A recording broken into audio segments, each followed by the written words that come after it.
I'm Laura Ingraham. This is a special President's Day edition of the Ingraham Angle from Washington tonight. George Soros isn't the only one undermining the rule of law and safety in America's cities and towns. New York City is doing it to themselves. Last week, a man named Charles Barry, check this out, just what Nicole just said, thanked NYC Dems for giving him a get-out-of-jail-free card after he was arrested for the 139th time. Leaving the courthouse, Barry told reporters, "Bail reform, it's lit. It's the Democrats. The Democrats know me, and the Republicans fear me. You can't touch me. I can't be stopped," he said.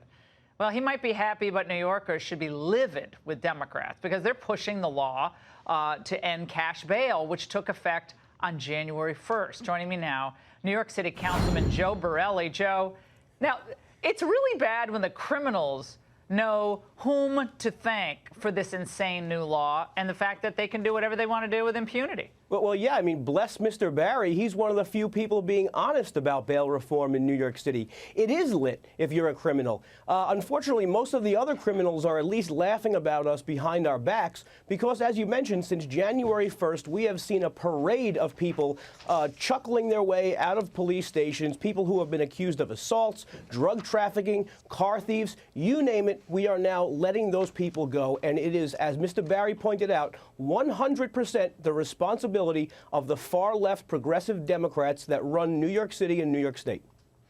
This was Bill de Blasio admitting, a little too little, little too late if you ask me, but admitting last week on the Brian Lehrer radio show that some of this has been a disaster. Watch.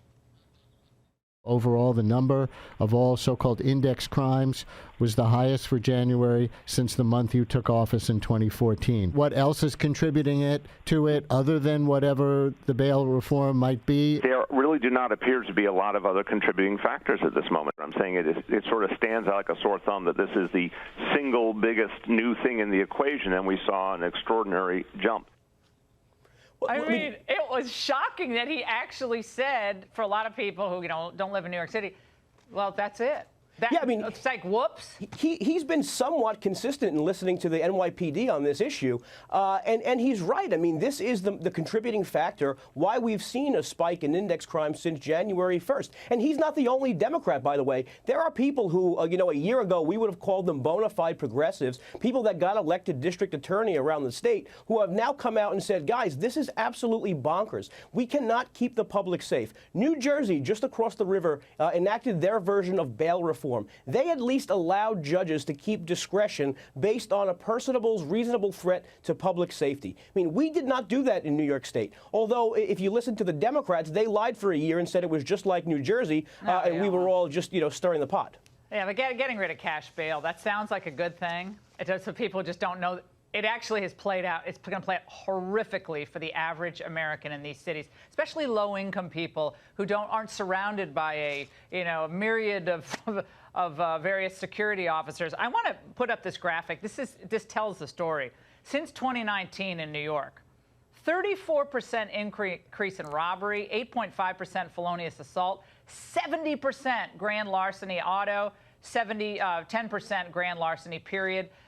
These are those crimes you were talking about, but robbery up 34%. Now, this is after decades of crime going down, violent crime going down, and other crimes going down. Look, Laura, I mean, there's no doubt about it. Since the mayoralty of Rudy Giuliani, New York City has been transformed. And I think that's why Bill de Blasio himself feels so on the fence, because with respect to this, he's somewhat powerless, given the fact that the state took away this jurisdiction from judges. I mean, I'm not surprised those 4 crimes you put up, because depending on the degree, all of those crimes, if they were misdemeanor crimes, those people would be let right out. And we've seen this time and time again. People were charged with bank robbery 5 and 6 times. I mean, Mr. Barry, the first person you put up on the screen, he was arrested 139 times. Yeah, 139 times. It's absurd.